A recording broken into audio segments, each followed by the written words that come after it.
everybody. I'm Jeff Edwards from the University of Wyoming Extension. This is Barnyards and Backyards Live. My co-host today, as normal, is Jeremiah Vardaman. Good morning, Jeremiah. Good to have you here. Good to see you. Our third person who you have been hearing but haven't been able to see is Jenny Thompson. She is also from the University of Wyoming Extension. And she's the one that kind of helps keep everything running a little more smoother than what Jeremiah or myself can do. So welcome, Jenny. We're glad that you're here supporting us. And our guest today is Nick Zajac. And Nick, we'll get to you in just a moment, your introduction, but it's good to have you here. Before we get going, need to let everybody know that if you have questions or comments for Nick or for any of us, if you could use your mouse and scroll over the top of your Zoom screen, there'll be some buttons that show up at the bottom. That's either a Q&A or a chat button. Just enter that question or comment in there and we'll bring it forward to Nick.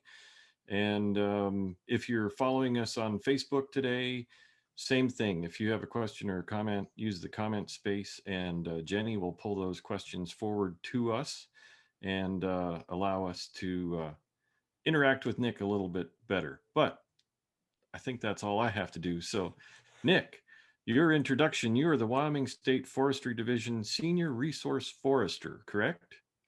Correct. One of our resource foresters. I'm the fuels program coordinator. Fuels program coordinator. All right. I deal primarily with fuels mitigation work across the state and wildland fire related. Perfect. Aspects. Where are you located at, Nick? I'm in Cheyenne. I'm at the headquarters office. So I work with a number of the other senior foresters, and then our state foresters housed here at the office as well. Great. And so our presentation today, you are talking about being fire wise and how to prepare your property in case there's a fire, or just prepare your property even though there isn't a fire, just to be ready. Yeah, we're going to talk about fuels mitigation efforts and what people can do to protect their homes and property.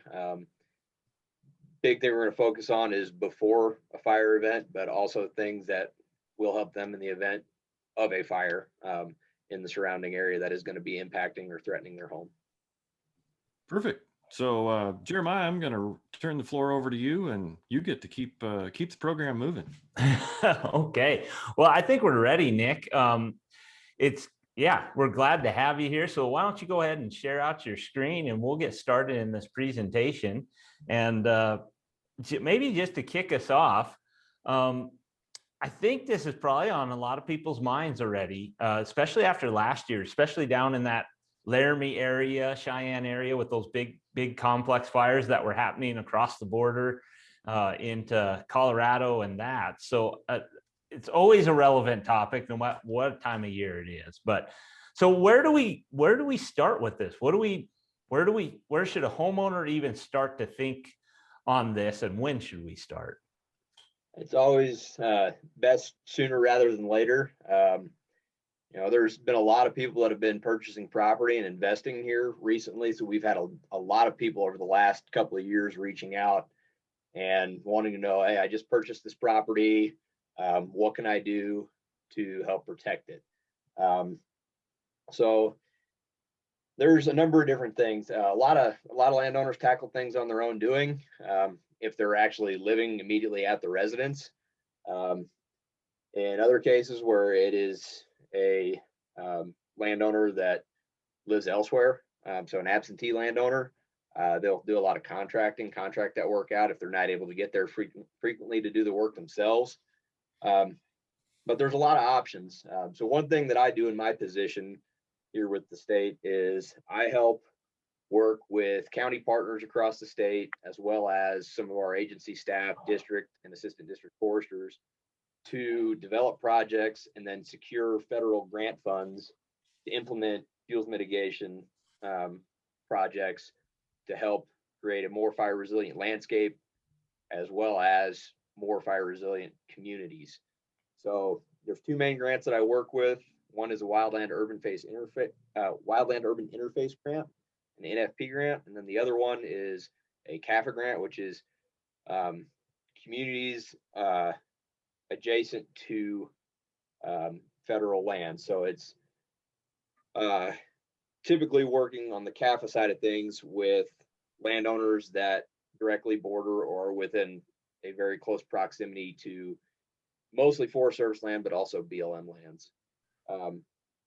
So if a landowner is interested in maybe trying to seek out some of that grant funding, what they can do is they can talk to their county fire protection district, their local fire warden, or a Wyoming State Forestry district forester, assistant district forester, to see if there's other people in the area that are interested in the same thing, if they could get a larger community scale project put together.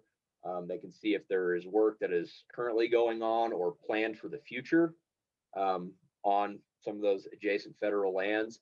And if there's the possibility to get one of these grants put together to help specifically work on their property or their community.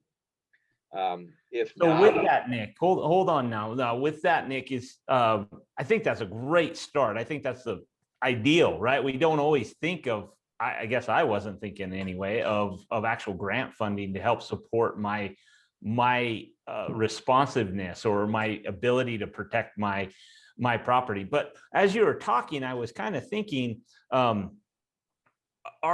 we only concerned about the houses that are up and adjacent to forest? Right? Is it a bigger scale? Or are we only focused on the cabin type idea that's up in the mountains, in the forest itself, or communities that are up against a forest? Is that the perspective? not necessarily. We have a lot more risk with those more isolated, remote cabins. But that wildland urban interface grant is directed at those communities that are starting, where that urban sprawl is starting to reach out and interact with, forested areas, remote areas, whether it's public or private land, but basically where that subdivision meets the wildland, whether that's rangeland, whether it's open grass prairie country, or whether that's thick timbered forest or something in between. Great. So those grants can really apply to anybody in the state, no matter where your unique situation is. And that local resource is the first point of contact for you to kind of have that discussion, look at your vulnerability specifically, right? With that, and maybe it's more on that local scale, but is there anybody that can come out to my property and help me even assess it? If I don't have the knowledge of what to look for, am I even a potential? Is there somebody that would be willing to have that at least discussion, if not come to my property and help me assess? Absolutely. And that's where you can talk with, depending on where you're located, you can talk with, like I said, your county fire protection district or a local fire warden, and have somebody come out and do a direct structure assessment, specifically focusing on your home and the immediate area surrounding it. And if it's, if you're looking at a larger property that has, a fair amount of timberland, then you can talk to a forester. You can have a consulting forester from the private side come out, or you can talk to one of our state resources with Wyoming State Forestry Division and talk to one of those folks, have them come out and cruise your timber and give an assessment on what they think should be done in order to best protect it in the event of a wildland fire, but also for a healthier, more resilient forest to prevent disease issues, insect outbreak issues, things like that. So there's definite resources, and it all comes down to finding your local points of contact, which we're going to provide some links later on. I'll have in a slide later in my presentation that will show some of the places folks can reach out and find these resources. Great. So I didn't want to detract you, but that's fantastic. Great start. I think people can start assessing their own place. Let's make those connections, but let's get into the meats of this conversation, right? What do we need to be thinking about? What information should I start with as a landowner? There's a lot of great resources online. You can find to go in further depth about what we're going to talk about. My first slide here shows the 3 basic zones of defensible space when looking at your structure, whether it's your home or your cabin, and then the property surrounding it. So you have your your structure ignition zone, which is zone 1, which is that first 30 feet, the home and 30 feet out.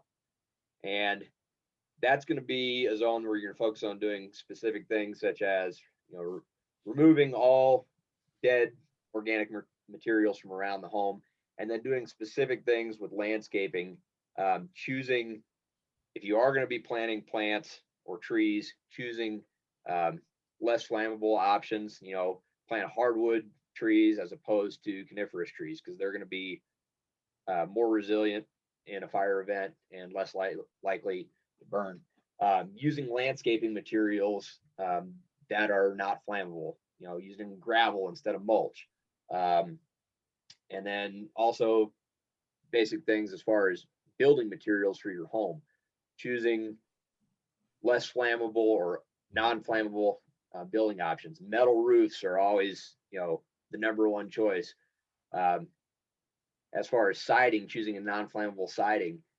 Instead of doing a wooden deck, think about a poured concrete patio, things like that, that will help protect your home in the event of a fire. Then you can move out into your second zone, which is that 30 feet to roughly 100 feet.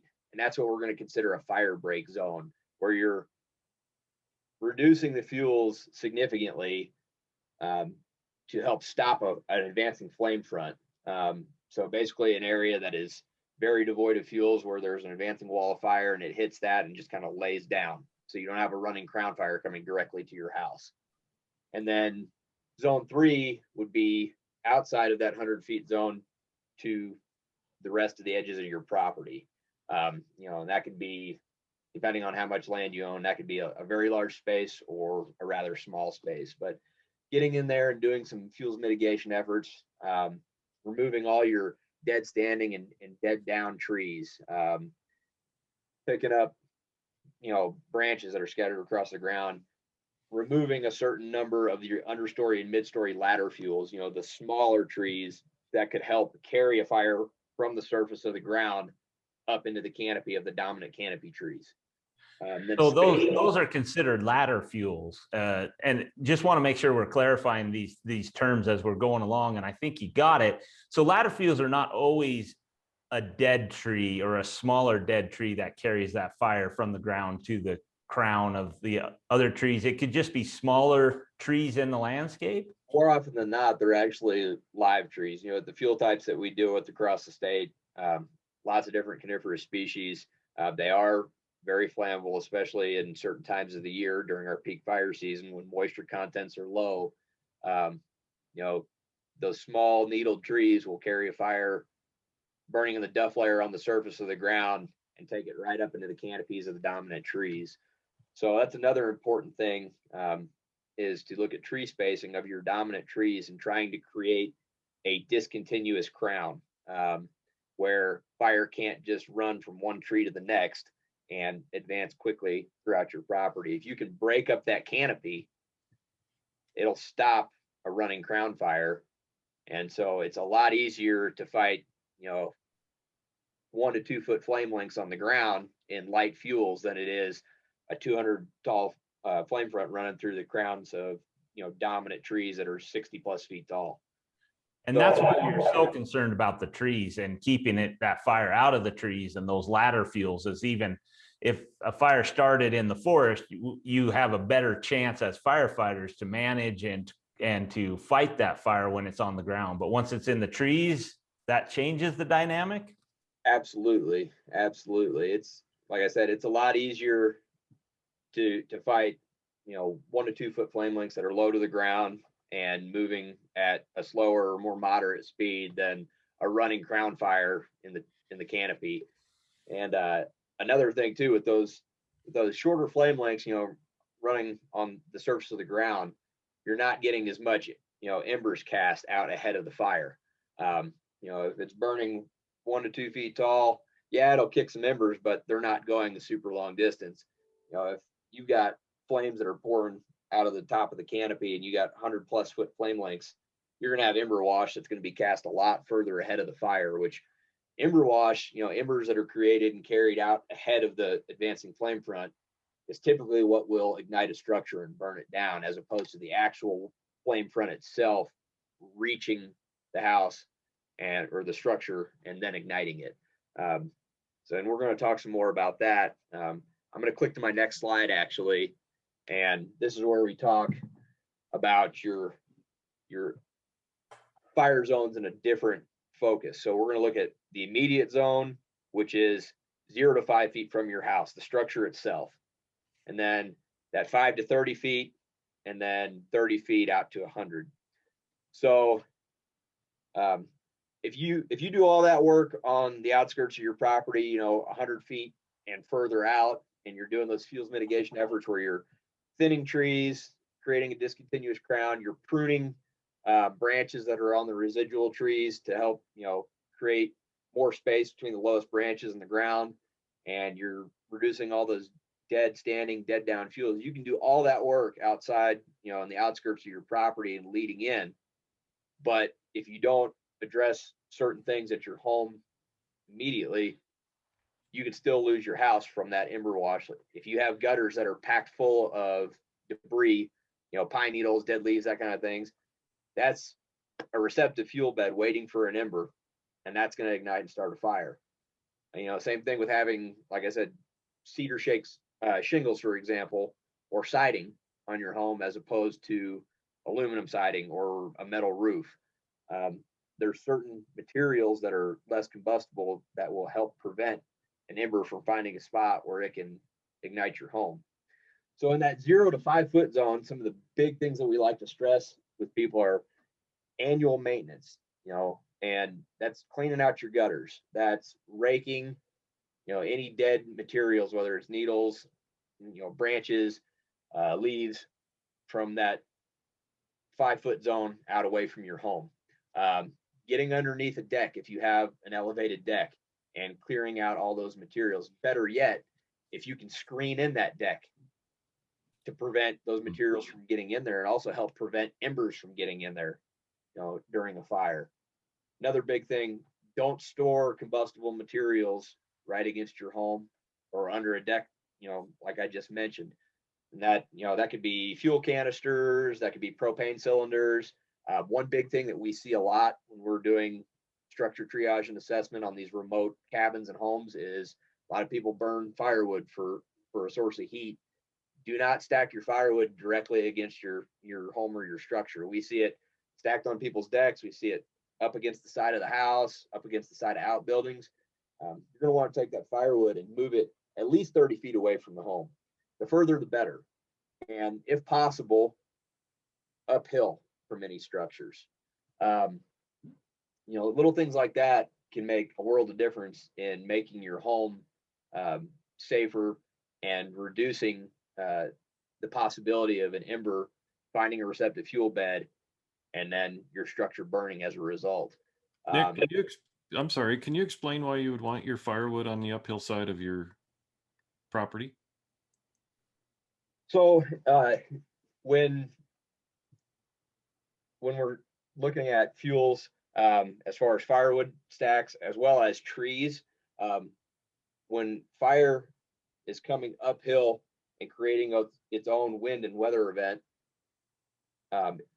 it's always better to put it uphill and away from structures because that will cast embers away from the house, and that wind that's generated from the fire will help carry those things away from the home. So same thing, if your house is on a hill and downslope from the house, you're going to want to space vegetation further out and remove trees at a further distance than if it was flat and level ground. Okay. I'm sorry. I lost my train of thought. Sorry, I did that to you. It's okay. So back to the house, other big things that we like to look for. I'm going to go ahead and click to my next slide talking about the immediate zone. Screening entry points. Like I said, you can screen in a deck or the area underneath the deck. But if you can also screen chimneys, screen window wells, screen vents in your soffit that are underneath the overhang of the edge of your house, any of those potential entry points that an ember could find its way into a receptive fuel bed. If you can screen those to, one, keep embers out, but also two, keep out any type of combustible debris that could get in there. That will help reduce the likelihood in the event of an ember finding its way to where it can catch your home. I mentioned cleaning roofs and gutters. Annually, that's a big thing. Maintaining your yard. If you do have grass within that 0 to 5 foot zone, you need to make sure you keep it mowed, and if you can, irrigate it throughout the dry part of the year. But better yet, in that 0 to 5 foot zone, like I said, use non-combustible landscape materials, whether that be gravel or something else. Pour a concrete pad around the edge of the edge of your structure, your home, or simply just keep it down to bare mineral soil and just remove those fuels. Another big thing is making sure you don't have damaged windows or screens. Annual checks to make sure you don't have, any damage that's happened since the last season that you were there, especially, if you're an absentee landowner. I did mention moving flammable materials away. One thing we do see a lot of times is, like your typical yard shed where people keep, tools, lawnmowers, things like that. If you can keep that outside of that 30-foot zone, within from the home, keep your flammable materials, gasoline, propane cylinders, things of that nature outside of that immediate zone. Another big thing too is when folks start doing this annual maintenance, it's important if you do have, gas powered equipment, whether it be chainsaws, weed eaters, lawnmowers, things like that, ATVs, check the spark arresters and the mufflers to make sure that they're in proper functioning order. They haven't deteriorated or rusted through to where you could actually start a fire yourself while you're out doing this maintenance to help prevent one. I was on a fire a few years ago up in northern Wisconsin where it was a landowner that was doing some annual maintenance, and he hit a piece of metal with a bush hog behind his tractor, and it actually started a fire. They ended up calling in several different apparatus. They had dozers that were plowing line, and nearly lost a neighbor's fifth wheel camper because of the fire. But luckily, we were able to get it contained before there was an issue. But that was just started by somebody that was doing their annual maintenance, and it wasn't even a spark arrestor issue. It was just one of those freak accidents. But if you can do all these little things, it'll help protect you in the future. So Nick, outside of that immediate, I'm sorry, what was that? Sorry, Nick. So as you're talking, a lot of this is, at least in my mind, I'm relating this to a lot of the big major complex fires I hear about in the forest canopies and that moving very fast, a lot of ember wash. How does that relate to grassland fires? And I'm sure the basic principles that you just covered totally relate, but is there any difference in a grassland situation if I have property that is adjacent to a rangeland or a grassland type system? You're still going to want to do your typical maintenance, especially immediately around the home. We recommend mowing as far out away from the property as you can, and keeping that grass under 4 inches, mowing as frequently as you can during the growing season. And then also, if you have the ability to do a little irrigation to help keep those fuels with a higher moisture content. Green grass is always better than brown dead grass. But grassland fires, surprisingly, we tend to see a lot more issues. Number one, with firefighter safety, because they're much faster moving in light, flashy fuels. But we also do see a fair amount of structure loss too. Just this past weekend on Sunday, it's in Laramie County, between Cheyenne and Laramie. There was a structure fire, a home that caught and burned. And one of my coworkers is actually on the volunteer fire department there. And he said the only thing that saved them from losing more structures was there was still some snowdrifts on the ground from the recent blizzard event that we had. But he said it was everything else, where it has melted off. The grass hasn't started to green up yet. It's still dead. And it's very, very dry. And we had up to 70-mile-an-hour wind gusts that day that carried those flames that initiated at a structure fire and turned it into a wildland event, burning across grass. And he said, realistically, what saved that subdivision was there was still snow drifts on the ground to stop that flame front. So grassland fires can be, just as devastating, if not, more than forest fire events. That's why we refer to it as wildland, because the wildland is anything from grass fuels to timber. So, like I said, mowing is a big thing that you can do. But also, if you have a larger piece of property and it's not feasible to mow, you could look at potentially leasing grazing rights out for a certain portion of the year. If there may be a cattle owner somewhere close by, or keeping a few pets like goats or something like that would reduce those fuels down. But the more work you can do and the further you can do it away from your property, the better it's going to help. And then on top of that, communicating with any neighbors that you might have to extend that footprint, not just from your property, but to properties surrounding. That's what we like to try to do, is try to get, if we have one landowner that's interested, try to piggyback off that with neighbors. And the larger the footprint that you can make on the landscape with reduced fuels, the better it's going to protect an individual structure or a community as a whole. Well, and then as you're doing that, you possibly can pool your resources and labor, right? So if somebody has equipment, may it be a backhoe or a skid steer or a tractor, small tractor, somebody else, you get 2-3 chainsaws going, you can kind of mass a crew that can help benefit the whole neighborhood and the community kind of concept, and be helping each other and watching out for each other too. Mm-hmm. Absolutely. And with the Firewise USA program, there is a way you can actually make your community a Firewise community. And that's where you have annual work days where you work within, it doesn't have to necessarily be a subdivision, but wherever your community lies, you can have annual work days where people help each other.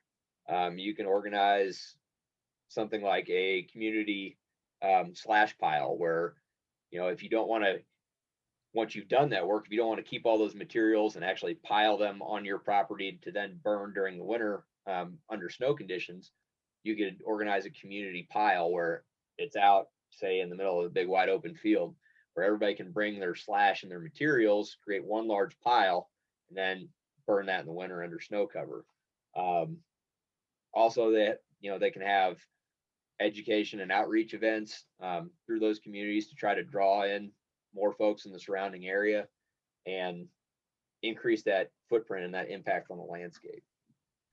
So Nick, with the current weather conditions, what do you think people should be looking at? I think this weekend is going to be a beautiful weekend around the state of Wyoming. I'm sure people are itching to get out and do things and maybe do some yard work. And you were just talking that, there's some potential of fire currently right now because we're pretty dry, no snow cover, not very wet. What should people be looking at getting into the spring right now? That's a good thing that you brought up there. A lot of people typically think of fire season as being, that summer and into fall time period, when you have your high temperatures, your low fuel moistures, when typically you have your most fire events. But we are having fire events right now. We had some fire events several weeks ago before we had the blizzard event. There was actually a structure lost on a fire that ended up going a little over 100 acres up in District 1, up in the northeast part of the state. So we have fires burning right now in South Dakota in the Black Hills, and we have some agency staff on those fires. And a lot of people don't typically think of springtime this time of year, March, April, as fire season. But with the snow burning off, with warm weather, nice warm sunny days, especially with wind. We had very high winds over this past weekend, coupled with sunny, dry weather. You can absolutely have fire potential. And the earlier you can start working on this, this cleanup work, these fuel mitigation efforts, and your annual maintenance on your property, the more protected you will be.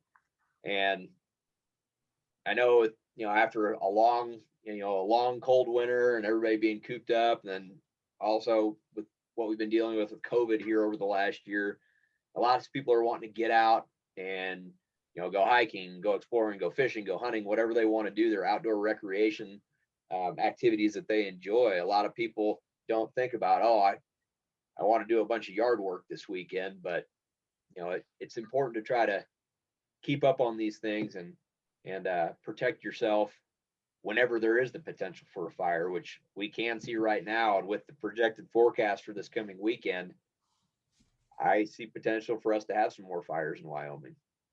Well, and being alert, right? Jenny Thompson, there behind the B&B Live logo, shared with us earlier before this show that there's already some fire bans in Wyoming in certain counties and certain areas. And so I think that's a good reminder that you just brought up, is even if your structure's protected, the yard work's kind of done, and you're ready to go out and play, be paying attention to those county-wide fire bans or where those fire bans are. Maybe it's the national forests have already put out some fire bans or where you're going. So do a little bit of research ahead of time so you're prepared. You can still go out and have fun, but just don't plan on maybe the campfire, kind of concept, but look into those regulations. We have a question for you, Nick, that has come in, and it says, I've been told that leaving the natural grasses keep the ground cool and keeps grass fires from burning as easily. What is your opinion? It all depends on the time of year and specific location. So like this time of year, grass is just barely starting to green up, but we still have a lot of that dead residual material from the previous growing season that is receptive. The fire we had with the structure fire that turned into a wildland event this past Sunday is a good example of that. When it comes to leaving grass versus maintaining it, it's very important, specifically around your home within that 30-foot zone. You want to maintain as low grass cover as possible, just to reduce those fuels and slow a fire that's advancing toward your home. You can leave it outside of that, but again, we do recommend within that 30-foot zone, specifically keeping it maintained throughout the year low. We do recommend also that if you can maintain it out to that 100-foot zone, even better. It's not always practical, but as far as a safety standpoint and reducing the possibility of structural ignitability, it is better to maintain it than it is to let it grow naturally right around your home and your structure. Now on the outside of your property, and you get outside of that 100-foot zone, we don't really recommend working a lot with the grass fuels. They can be beneficial for wildlife and diversity across your property. When you get to that 100-foot plus zone, that's where you're more looking at your shrubs and your trees, your woody vegetation, and actual, dominant canopy trees. Yeah, so it really doesn't matter if it's a native landscape or not, or if you're trying to go with a more natural landscape around that home. They all are potential fuels that can catch fire, and it probably is going to hinge on how thick and dense that vegetation is, right? How tall it is, how dry it is, that kind of concept. So yeah, just because you have natural grass or natural landscape there does not mean that it's safer or more protected. Is that a fair statement, Nick? Absolutely. When it comes to structure protection, from that standpoint, you want to reduce fuels as much as possible immediately around your home, whether they're native vegetation or not. It's just a safety issue and a structure protection issue, which we are going to talk more about safety, not only to landowners, but also to firefighters later. And that'll be another thing to consider when you're trying to decide how far out from your home you want to maintain, is not just the safety of your home, but the safety of any first responders that may be trying to protect it. Great. And this might get you into your next slide here about tree spacing, but there's a follow-up question of what about tree rows and windbreaks catching fire? Your perspective there. How do we manage those windbreaks or tree rows in a safe manner, but can still have them for the benefit that they're there for, maybe aesthetic value or breaking of the wind? Yeah. So with tree rows for as far as breaking wind, you're not really going to want to thin those because that's going to defeat the purpose. But what you can do is choose what distance that you decide to plant those from your home. And again, that's where we would look at, you want to be kind of on the border of that zones 2 and 3, that 100-foot and then further out. So the farther you can keep the tree row from your home, the better. You can still maintain them and use them as a windbreak, but it's better to keep them spaced, between the transition zone of zone 2 and zone 3. Great. So how about you explain this diagram here that you have on tree spacing? And you already indicated that there's a difference in tree species Yes. in terms of how flammable they are. Is there any resources on what trees are better or more resilient to that fire, don't burn as easily? So coniferous species are going to be more flammable than hardwood. So if you're looking at, kind of ornamental or landscape trees for your immediate yard area around the home, again, we don't want to have them planted within that 5-foot zone, but within that 30-foot zone, it's always better to opt to go for a hardwood species than a conifer.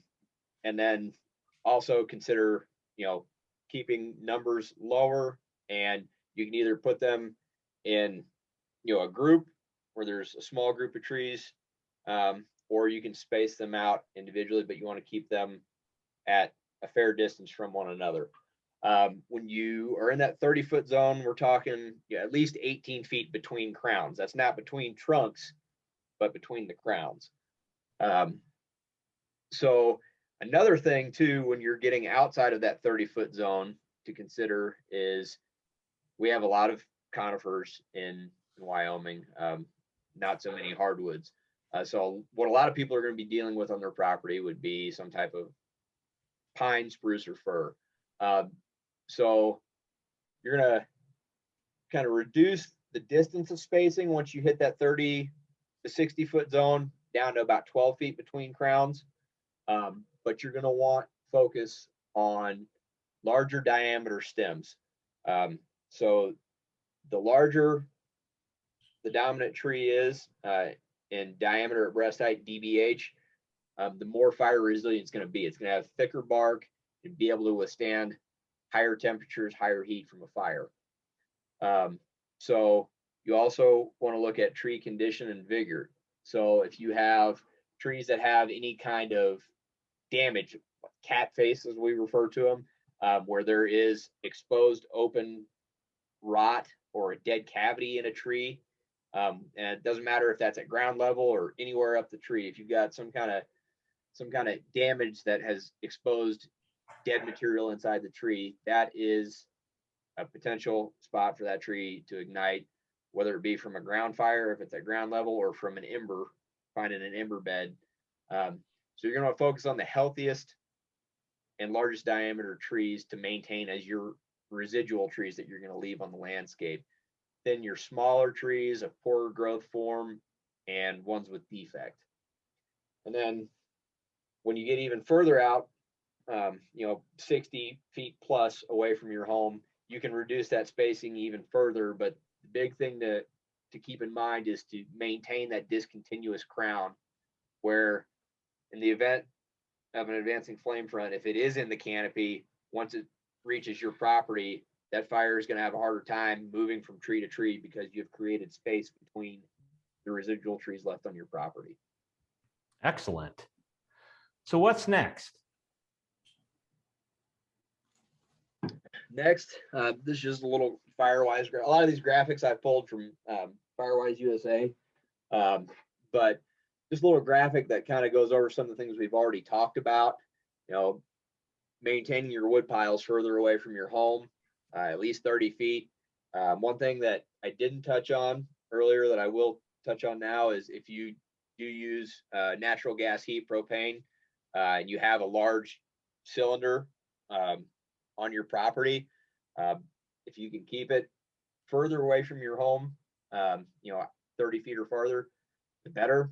But also to maintain the vegetation immediately around that. If you can put a little gravel bed, extending a few feet out from that tank in a circle around it, or if you can just simply, rake the dead materials out of the way and leave just bare mineral soil right around that tank to where a fire can't burn up underneath it and maintain heat underneath that fuel tank. One practice that is being used, people are now having those tanks buried in the ground just to where they can fill, from the cap at the top layer, which is another good option. But also things that you can do to maintain the property: avoid outdoor burning. During the time that I worked in the Lake States area, in northern Wisconsin, about 90% of our wildland fire events were created from negligent burning of yard debris or trash. And that is an issue all around the country. If you can avoid burning trash and materials outside, do it. If you have to do it or you choose to do it, if you can, do it during wintertime under snow cover or during a rain event, but we just recommend not doing it at all. And then the big thing I want to touch on now that I'm going to move into is, you see it says driveway accessible with address visible. That's going to lead me into my next slide, which deals with access to your property and firefighter safety and how they relate. So one, you want to have your address visible at the end of your road, whether it's a short driveway where they can still see your home from the end of it, or whether it's a long winding driveway where the home itself or structure is not visible from the main road. We recommend using reflective numbering, lettering for your home. That way in heavy smoke or at night, it's still more visible. So sign the end of that driveway well, notifying responding firefighters and apparatus how they can access your property. But then ingress and egress to the property is a huge concern as well, because just because you can get your car or your truck up and down your driveway, that doesn't mean that our standard wildland firefighting engine can get up that driveway. So you're going to want to have at least a 12-foot wide print by 14-foot tall print where the vegetation is cleared from that center of that roadway. And that'll allow responding apparatus to get up into the home. But also it's important to have turnaround areas, especially on longer driveways, especially if they're single track where there's only, really road space for one vehicle. You're going to want to create some turnouts where vehicles can pass each other or turn around. Very important. Another thing that we really encourage landowners to do, and this is in the event of a wildfire, is to leave a note on the door of the property to give firefighters some information that can potentially help them. So if you have any outdoor water sources, you're going to want to leave a note highlighting where those are. And better yet, if before you leave, if you can flag those with some kind of flagging tape or have them painted in bright colors where they're easily visible, so somebody can find them quickly. Highlight those water sources. If you have a sprinkler, set it up and get it running before you leave. That way there's water being put down, and if you can get it to where it's casting onto the structure itself, even better. But start wetting down that immediate area around the home and the home itself if possible. If you don't have a sprinkler, still you're going to want to have at least 100 feet of garden hose hooked up to any faucets around the home with a nozzle on the end of them. It can be just a standard garden nozzle, but anything will help. And firefighters can use that to help start wetting down fuels around the home, wet down the home itself, or they can even use those water sources to fill their engine to help keep it full of water while they're using the engine itself and its nozzles and pump system. And then another common practice now is a lot of instances where there's a little bit of time ahead of the fire advancing. If there is some time to do it, they will set up sprinkler kits around your home. They'll bring in big inflatable water tanks or fold tanks where they can just back in with a water tender and engine, dump a bunch of water in it, fire up a pump, and set those sprinklers up, and then they can leave and go address another structure. But if you can highlight those water sources, that'll help protect your structure once you're gone and first responders have arrived. Other things to note on that note that you leave on your door are any hazards or concerns that might pose any potential risk to firefighters. Things like power lines, if they're in the event that there's, say, a helicopter doing bucket work, bringing in water and dumping it around the home. If you can highlight there's a power line that runs on the southeast corner, of the property, X number of feet from the home, that firefighter is going to be able to relay that over the radio before he has to do, a walk around the home. Other things like septic tanks, if they are using equipment, say heavy equipment like a road grader or a dozer to put in blade line around a home or a property, if you can flag and highlight those septic fields and also have it listed on that note, then that's going to prevent a potential issue of that equipment falling into that septic field and becoming stuck. Just little things like that are very, very helpful and can prevent any further issues where you have an incident within an incident. So basically just posting a site map of your property, outlining the details would be a great help to you guys when you're responding. Absolutely. It makes our lives easier in the event of a fire. And not just water sources, point sources at the home, such as, a faucet.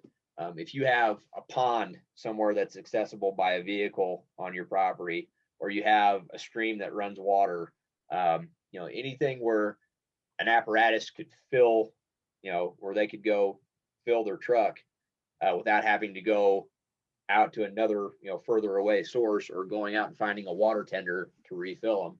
If they can fill closer on the location and reduce that turnaround time for filling an engine, it can help.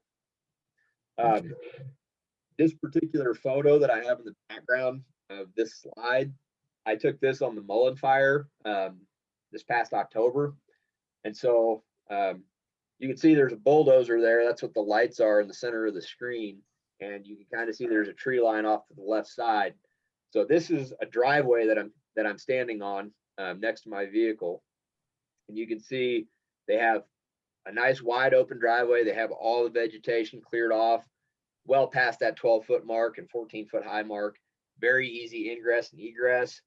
The dozer is pushing out a pile of a mixture of hay, straw, and manure that the landowners directly behind me, there is a structure and a horse barn, and they had taken all their clean stall materials and piled it right up against this tree line.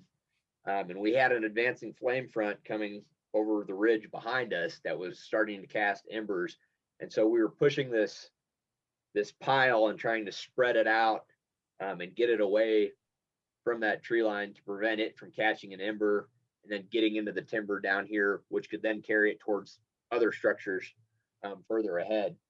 So we used the dozer, the equipment to spread that out, and we also created a bare mineral soil blade line around that property, around the home itself, the immediate area, because there was light grass fuels, but still just to create another fuel break. So this is a good example of, both good ingress and egress route for the driveway, but also something, that was an issue that we had to address, was that big pile of cured manure and straw and hay material that was a big ember bed it was about 12 feet tall and about 30 feet across. So it was just waiting to be a potential problem.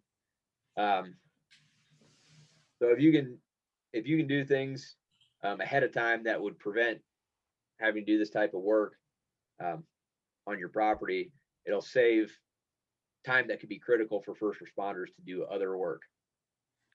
So Nick, we've got a a gal from Facebook looking for a little advice. This is from Barb.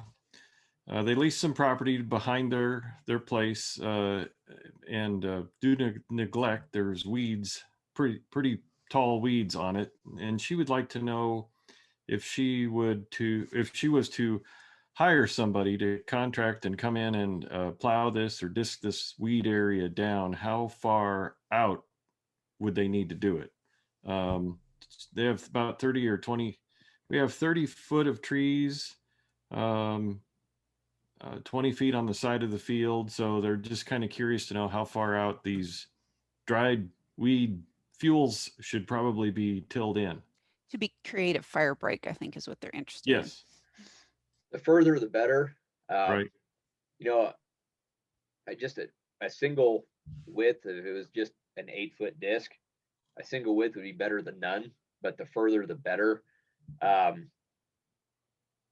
If they're leasing the property, you know, that might be something to even contact the actual owner if they don't own it themselves and voice a concern and see if the owner would be willing to do that themselves. But the further, the better. You know, any break is better than none as far as especially bare mineral soil if you're turning it down to bare dirt. But a minimum of 8 feet. But I would recommend extending it as far as possible. As far as you could possibly go. So they're leasing out the 14 acres behind their house. So perhaps they want to have a conversation with the leasee about better controlling that vegetation, either with animal grazing or if it's a crop situation, find another way of getting that down. Like the next slide that I just bumped here to, this is also on the Mullen fire, very close to the previous slide, but the next day, and this is after that fire rolled down off the hill. You can see there is a bare mineral soil line kind of on the right side of the screen extending off of that gravel driveway. We did that 2 blade widths or 2 blade widths wide with a road grader because we had the time. I was serving as a heavy equipment boss, so directing some equipment to do work around these homes in this area. And I had him do an initial line, and we had time before the fire was coming back, so I had him come back in and extend that line another blade width. And if you can see, there's a bunch of firefighters standing in the middle of that line. That line goes up to the edge of the timber, and then it moves left along that timber line down, and to where it curves around the point just above the roof of that white truck. You can see there's a structure back there, and we brought it back around the timber edge all the way around that structure and further down to create a bare mineral break from that advancing flame front.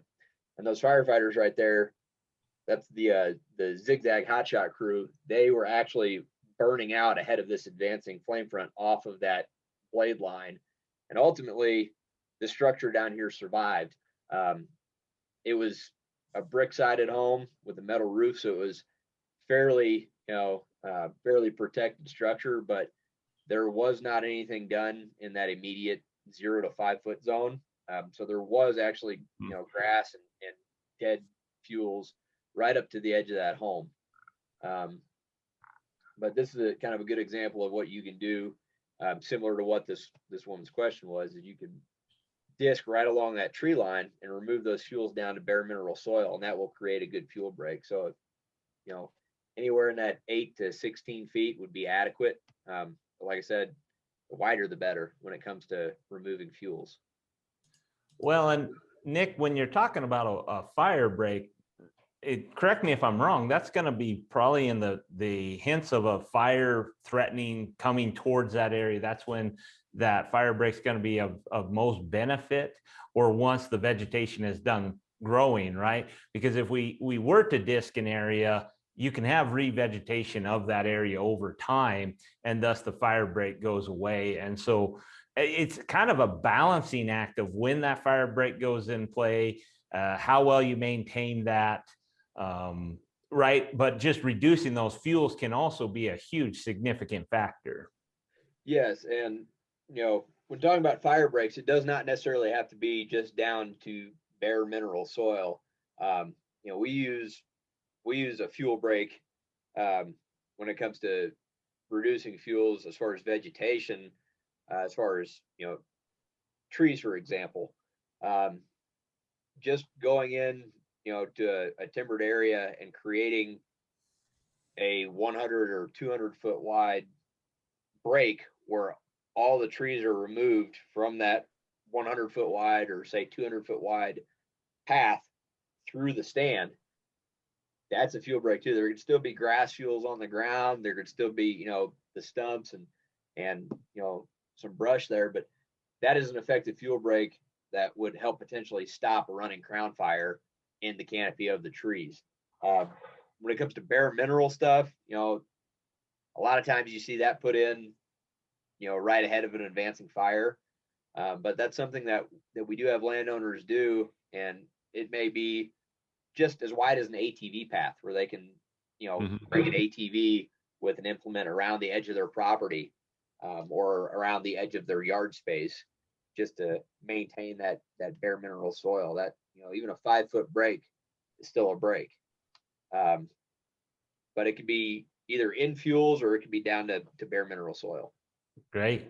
Yeah, I know, especially in wheat country, they do that a lot. We see that here in Wyoming. Once farmers pull off their wheat crop, the straw and stubble's there, and it's dry and pretty, can be flammable, you know, pretty aggressive, and put up a pretty good grass fire, and they'll disc the outside edge of that field. So if it did ignite, hopefully it would lay down before it moved off the field. But I appreciate it, Nick. So we have a question from Facebook with Nancy.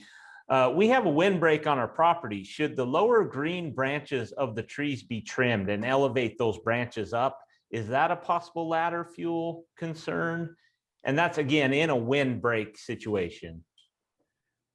You could. It all depends.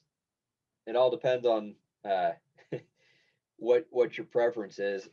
If the purpose is to be a windbreak, if you remove those fuels up off the ground, that is going to be a channel for the wind to still get through. My big question would be, how far is it away from the home? And how big are the trees? And are you that concerned of there being a fire? So she says that they are within 100 feet of the windbreak. Okay. If they want to maintain that windbreak, but reduce the chance of that windbreak catching fire, they could create a bare mineral line around the fuel bed. That way, a fire advancing through grass fuels could not catch those trees, but it would also maintain their break. Because when we recommend thinning the lower branches, we recommend thinning them to a minimum of 6 feet. So that would pretty effectively reduce make that windbreak useless. Well, and I see a lot of times with our windbreaks, sometimes they're out there, we irrigate them, but they're neglected, right? And in terms of other maintenance and that. And so maybe removing some of the dead branches, right? Or any of the treetops that have coming out, but also mowing, right? Mow that vegetation around that, and keep that vegetation short. You're still reducing fuels in that regards, and you don't have to trim those branches up, which compromises your windbreak ability. So absolutely. And even getting underneath the trees and just, you know, raking out any of that duff layer, you know, the dead needles and any grass, branches, whatever that's accumulated underneath the trees over time. You know, if you can remove those fuels and just maintain the fuels around, whether it be through mowing or creating, you know, a little small disc line or something around that windbreak, that will make it that much more resilient in the event of a fire. Yeah. Fantastic. Well, thank you so much, Nick, for your time and your expertise on this. I think this is an awesome topic. I really enjoyed the show, and I think we've brought some really great information and concepts to people so they can start this weekend getting going on that. Jeff or Jenny, do you guys have anything else coming through for questions that we need to catch before we wrap up? Just that there's a comment from Di, having grown up in central Idaho with 2 national forests in my backyard and having worked for the USFS,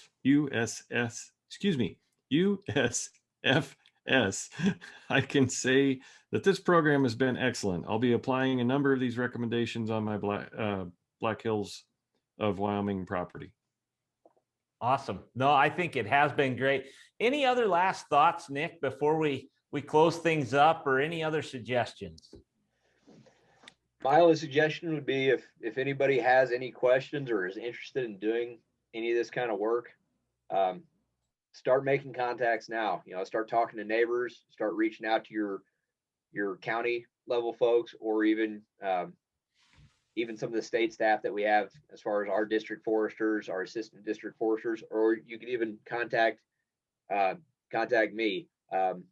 There is a link here on this last slide that it's got a link to our Wyoming State Forestry Division fuels mitigation page on our website, and that has contact information for me, and they can find other folks that they may be interested in specific to their location across the state. And then there are some links to Firewise materials that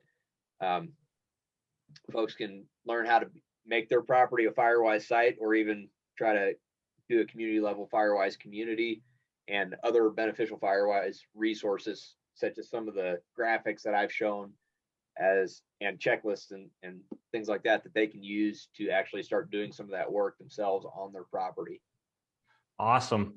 Yeah, it's never too early to get started, especially this year. For a large portion of Wyoming last year, it was under drought conditions there in the summertime into fall. We had a really mild winter, warm, dry soils, not much snow until this last blizzard that hit you guys in the southeast. And still the projection right now, there's a little uncertain, but the weather forecast for the future next 3 to 4 months, it's looking still kind of dry. So it may be a potential really good fire year, unfortunately. Yeah, the projections and the models are showing that we may be in for another active wildfire year. So the quicker folks can start doing some of this work, the better protected they're going to be in the event that they are faced with a wildfire in their immediate area. Well, and the biggest message I heard, Nick, and took away with this is, if I do these tasks and implement that on my property, the better chances firefighters have of saving my structure in that really huge, massive fires, may it be on a grassland or a forest fire or anything that way, any wildland fire. If I've already done this, it gives you guys a better chance of saving my property. Absolutely. Excellent. Oh, thank you so much, Nick, again, for your time and energy. We're going to close up the program now, and just wanted to pass this out to everyone. Really appreciate it. If you wanted to connect with the Wyoming State Forestry Division, here's the website. Jenny's thrown the link into the chat box.